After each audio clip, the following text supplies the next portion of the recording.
Well, new developments overseas. Today marks 3 years since Russia invaded Ukraine, leading to hundreds of thousands of deaths and decimating parts of Ukraine. Jessica Moore joins us now with the latest on the ongoing peace talks and how the European allies now are helping to usher in, hopefully, an end to this war. Jessica. Well, Chris and Christine, today President Trump said he believes the Russia-Ukraine war could be ended within weeks as he works to facilitate negotiations between the two countries. This weekend, Russia hit Ukraine with a record number of drones, destroying infrastructure and killing at least 3 people, a poignant reminder that this war is not yet slowing down. Demonstrations around the world and a moment of silence among leaders of the European Union as Ukraine marks 3 years since the Russian invasion. Monday morning, more than a dozen world leaders gathered in Kyiv in a show of support for Ukrainian President Volodymyr Zelensky. This year should be the year of the beginning of a real, lasting peace. Putin will not give us this peace. He will not give it to us in exchange for something.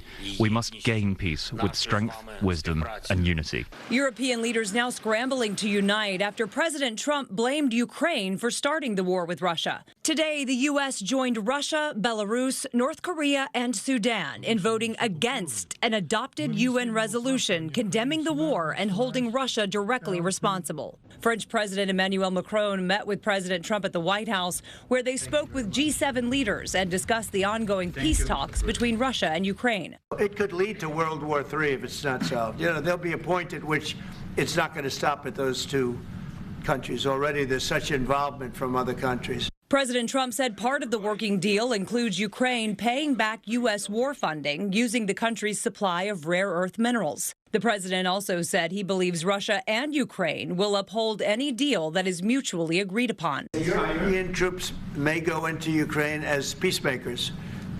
So when the agreement is done, they can watch that everything's followed properly. I don't think that's going to be a problem. Meanwhile, Ukrainian Americans in New York say they live in constant fear of what's next, especially those with family in Ukraine. Any moment, any second, something can happen. The biggest fear is that, I will never be able to hug them or speak ever in my life again. Hopefully, Europe will step up and, back up Ukraine and fight for what is right, not invasions. President Trump said today that President Zelensky plans to sign the peace agreement once it's finalized inside the Oval Office. The president also said he would be open to visiting President Putin in Moscow at the appropriate time. Christine, Chris? Jess, thank you. Thanks, Jessica.